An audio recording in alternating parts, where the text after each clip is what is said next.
Good morning, everybody. This is the 10th year I've stood on this stage, and I have to tell you, it doesn't get any easier. But I see lots of friends in the audience, and I see lots of people I don't know, so I just wanted to say thank you to you for coming on this journey with me. It's been a crazy journey, and I hope to just lead you through in the next 20 minutes or so what we've done, what our hopes are, what our dreams are, and where we're going. My first slide 10 years ago was of a female called Flavia. She was 2 years at the time. She was born in September 2006. She really epitomizes the story of Niassa.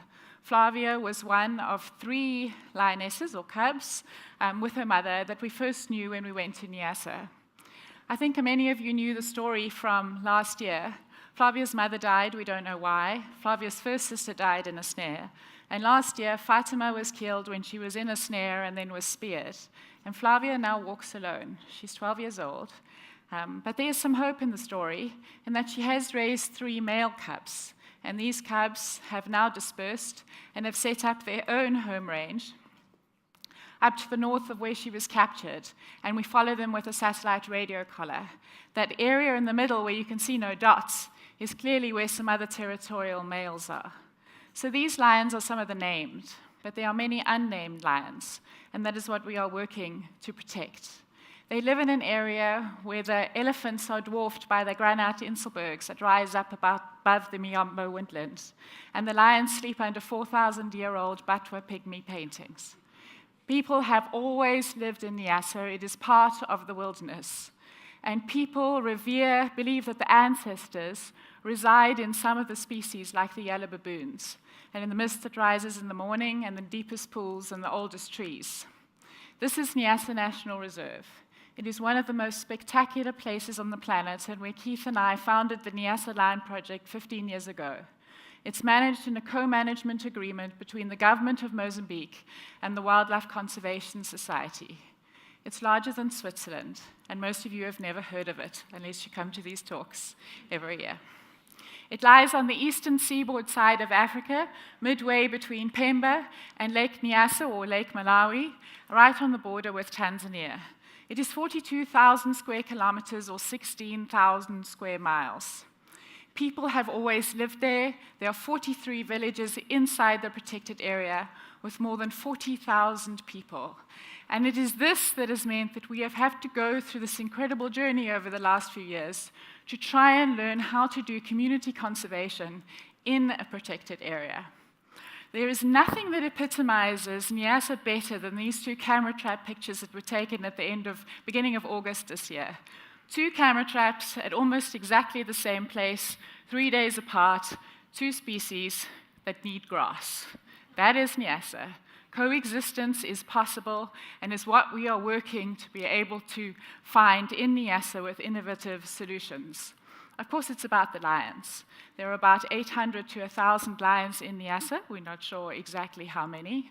And I know that many of you, I don't want to talk too much about this, we'll talk about it a bit later, but those little blue spots on that map are where the lions are still in Africa today, with more than 80% of their range being lost. When you look at it on a worldwide scale, that's when you realize how fragile they are. Those little areas of orange are where lions are fairly secure. That is all that is left in Africa, with 20,000 lions. I spoke to an immigration official when I was trying to get my passport stamped when I came into San Francisco.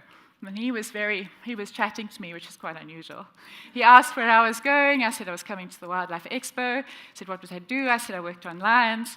I told him how many there were, and he said that's less than in a football stadium. And that's exactly right. So if you want to visualize how few lions there are left in the world, then visualize how many people go to a sports event. That's it. Enough people to just fill one room.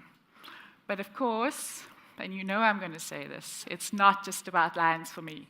I don't just love lions more than any other species. I care about wilderness, and I care about it all.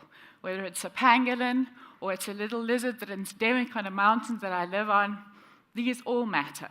And that is because it's all about the wilderness. So our vision is a wilderness where lions and other wildlife thrive with the full participation and support of Niassa's people. We have 25-year goals. We're not going anywhere. We work to reduce their threats. We work to develop an education and outreach program and skills training for the people with which we work. And we work to develop models to be able to make the communities who live with these lions some of the poorest people in the world so that they can make a contribution to lion conservation. I don't believe that development and conservation are in opposition to each other. I wanted to talk to you about hope. Because recently, in the last 2 weeks, I've been told that I tell stories that inhibit other people's fundraising efforts. I've been told that I must tell you stories about show beautiful pictures of lions. This is a lion that Samuel photographed recently, a new male lion that came to our area. And I should talk about the birth of the cubs, which is absolutely true, and that we've managed to get more cubs to adulthood. That I shouldn't show you pictures about the 10,000 elephants that have died in Niassa and that I and my children and my husband have to deal with all the time. And I shouldn't talk about the poison that has been killing the lions for the emerging trade, for the lion bone trade, for teeth and trinkets. That I shouldn't talk about the gold mining and all the thousands of people that have moved into Niassa to make a living from gold mining. That I shouldn't tell those stories because I have to leave you with hope, because if you don't have hope, then you won't fund these problems. Well, actually, I think that's nonsense. I think that is absolutely ridiculous.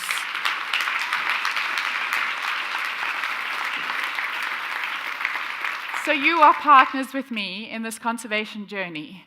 And what I'm here to do today is to show you where your funds have gone and what we are actually doing. Because to be hopeless is to lie on your back and to say, I can't get up in the morning. To have hope is to act. And so I'm not here to give you hope. I'm here to inspire you to act. Because if you act, then you will create your own hope. It's like gardening.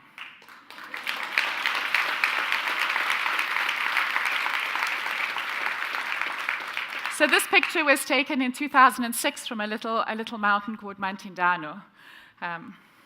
This picture was taken this year by Keith when he went there, my husband, in the wet season. Same mountains, not the same water, but the same trees, the same view.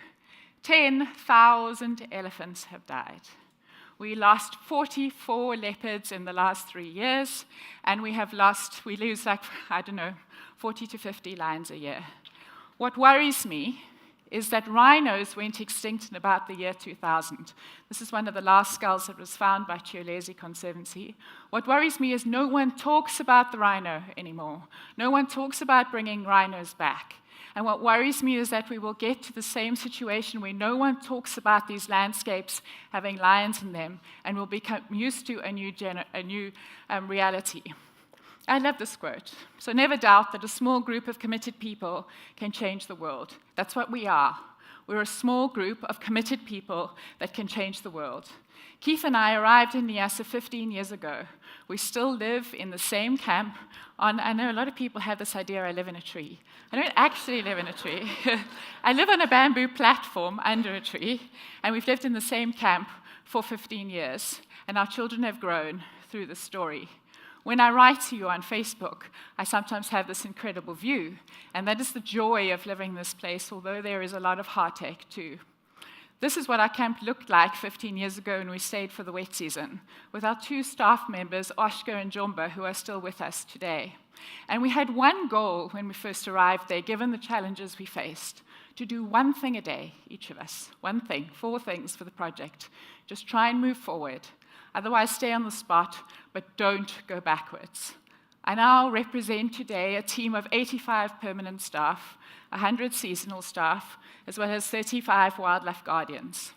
If every person does one thing a day, that's how we achieve what we do. So I say to you, go out there and do your one thing, because that's what creates a movement. And of course, when we first got to Niassa, it was all about doing the simple things, reducing the retaliatory killing, teaching people to live safely with lions.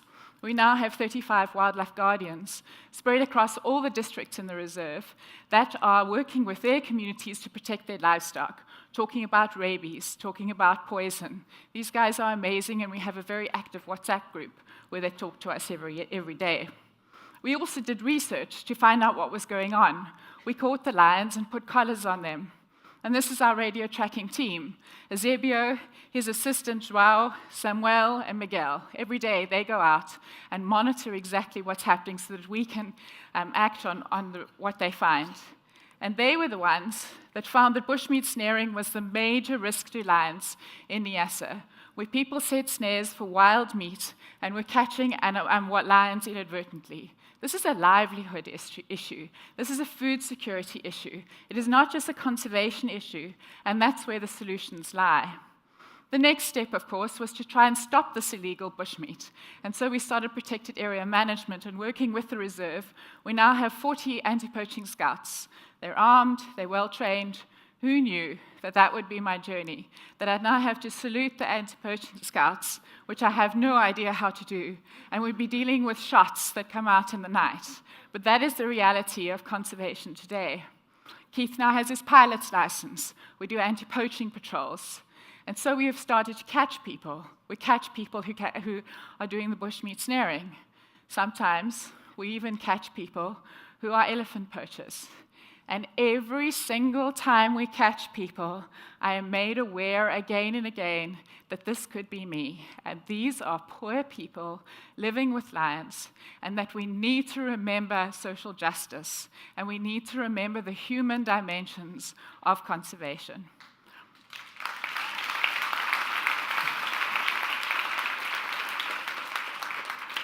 So just 3 days ago, we had a group of children from 2 very small villages that came to Niassa and were at our environmental center. This little boy is called Domingos. And he said to us, we showed him this picture on our app, and he said to us, we asked him, what do you think of this picture? And this is mining equipment. And he said, do you like it? Do you not like it? He said, well, if you're rich, this picture makes you sad. If you're poor, this picture makes you happy, because it brings income into the family, and it means that we have food to eat. And that is exactly the reality that we deal with. If we want lions to be able to sleep at night in the bush and to do what lions do, then we need to deal with that. And so Keith and I started to listen, and we started to have meetings, and we started to look for alternatives. And very excited that in May this year, we signed a co-management agreement for 2 years with a community of 2,000 people with very specific benefits and responsibilities, not only for the community, but for ourselves. If we do not meet our responsibilities for employment or for providing performance payments, we get fined. Likewise, they have very strict responsibilities. And one of the things that the communities asked us for was that we would provide employment. The district administrator asked us if we could fix the roads. And so we have employed 80 people in conservation services to fix the roads, so we are providing employment from conservation. We also feed 350 children a day. We're trying to get children into school, and it has had a miraculous effect. In this one village alone, we had 110 children in school. We started the food program. We then had 350 the next day, providing a single meal. I think that it's very difficult to understand that providing a single meal not only incentivizes the mother to send them to school because she knows they will get fed, but gets those children into school. And that is so important and something that we will be scaling up. And I'm not going to go through this in any detail, but just to show you how simple our performance payments are. These are the agreements that we have with communities where we reduce their fund or the money they receive as a community every time we find a dead elephant. We increase it for every month that an elephant doesn't die. We increase it for children that are writing these exams and finishing at the end of the year. And we take off for every snare that's been put into the villages. And the money that they receive is given to a committee. We've taught them about transparency. They've built a mosque. They've bought an electric fence for themselves to stop the elephant problems. And they are this year thinking of building a maternity unit for their village. It's their money, their decisions, no paternalism. We also have livelihood programs. We have programs now in more than 200 households in 5 villages. This is rabbits, ducks, guinea fowl. Never underestimate the power of having some cash to be able to make your own decisions. This is not a handout, it's earned. And people can then use it for whatever needs they have in their household and can be able to make some decisions for their future, which is a critical need for people living in this area. We have carpenters who now know how to make beehives. We produce elephant-friendly honey from the elephant beehive fences, with every small jar of honey that's sold going directly to the person who owns the beehive. We have our craft group. Please go to our table and buy crafts. They're not great yet, but they come from a group that is learning to make things, and one day they will be fantastic.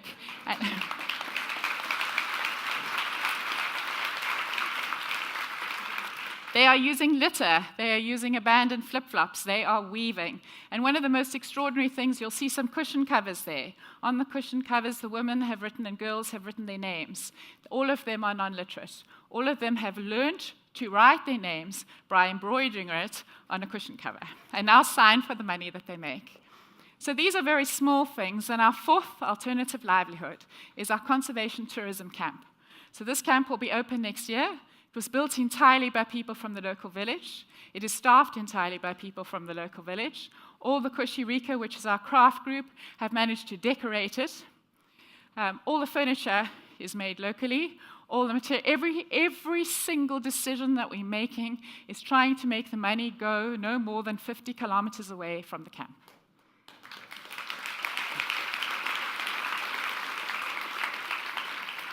So these are some of the things that our craft group are producing, and we hope that they'll produce more in time. And you have to ask me, and I'm sure many of you are, what are the results? Impala numbers have gone up. Sable numbers have gone up, all monitored. Waterbuck numbers have gone up. Hippo have increased substantially in the 5 years we've been partnering with one village in one area. Elephant poaching has gone down from 22 elephants a year to very low numbers like 4, I think it's 2 this year so far.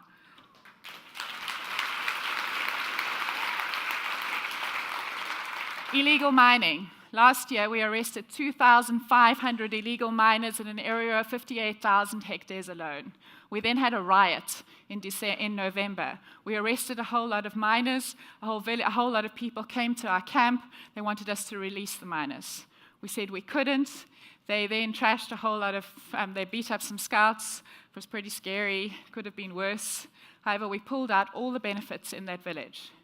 In 6 weeks, we were back at the table, back negotiating, new contract, and illegal mining. We've only had 25 people in the area this year that have been arrested. So it works.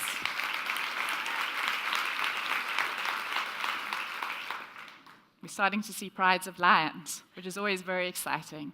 And these are all the signs that things are starting to happen when you give communities legal responsibilities for the areas which have been in their responsibilities for ages. And then other chiefs come and ask you, please can you partner with us? This is Chef Inamaluma from a little village called Nkuti. And so we've taken over another area with 8 villages. We're now managing 150,000 hectares. We will be developing co-management agreements with each one of those villages. And I can promise you that every agreement will be different. Because to be able to have a co-management agreement, you have to have equal negotiation. They have to be able to make their own decisions about what they want, and we have to be prepared to negotiate. And then pulling it all together, and so many of you have been on our journey, particularly WCN and the Houston Zoo. We have our Environmental Center and Skills Training Center. So Keith and I have lived in the same place for 15 years, but we now have this incredible environmental center that was built by people from the local villages, with more than 40 of them trained in construction. We have children coming in for 4-day bush visits every week from all over the reserve. We are able to have workshops, training sessions. We have a library where children and everyone can come in and see books. The children love coming to the environmental center. We have children saying they are going to school simply so that they get an opportunity to come. We're able to talk to them about what elephant poaching looks like. This is our elephant memorial. We have more than now 80 skulls in the small area of elephants that were killed because people can't visualize it. And we can talk about, did these benefits come into your community? What does it mean? What does 10,000 elephants look like? and then they see live elephants, and they see them for the first time in a non-conflict situation, and they go on a game drive. And I'm left with wondering whether every ecotourism company in Africa actually took 1 month a year in which they only took the communities that surrounded the area on game drives. What a difference that would make.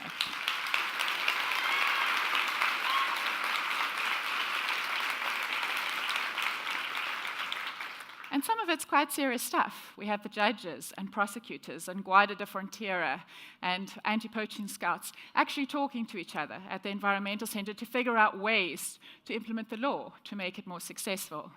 And all of this is monitored. We took a year, but we were able to develop an environmental app which is for non-literate people that talks to them in the local language. And so we can measure whether when they come into the environmental center and when they leave, and 3 months later, whether they have actually learned anything, whether we are reaching them.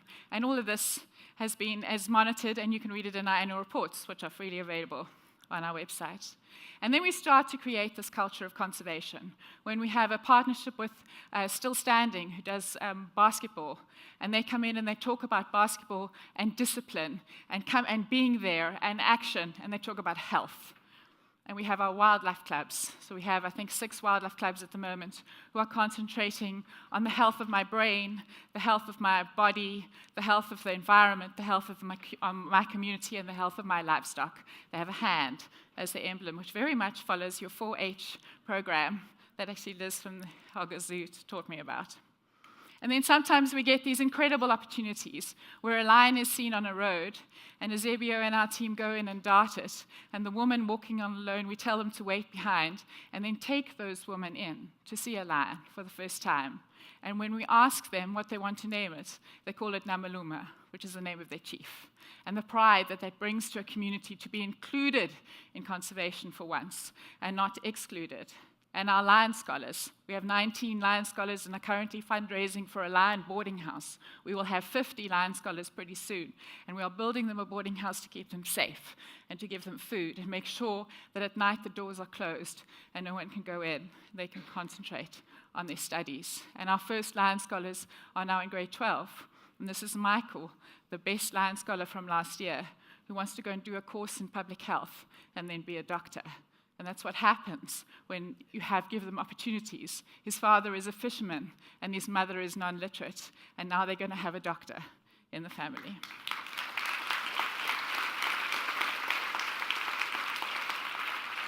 And people want to be part of it. This is the community radio group. This is the youth group that get 2 hours a week, these children, to talk on the community radio. And they wanted to come and visit. They have to come and visit, and now they talk about conservation. And then you build this generation of children and adults all over the world that believe in conservation. This is my son, Finn, and his best friend, Amina. And then when you have all these activities and you align them to a common vision and you trust each other, then you have collaboration. And nothing makes me prouder or does more for my conservation work than the organization we have called Pride, which is 6 women, 5 projects, 30% of lion range, and 4 countries. And we work together all the time to scale up what we're doing.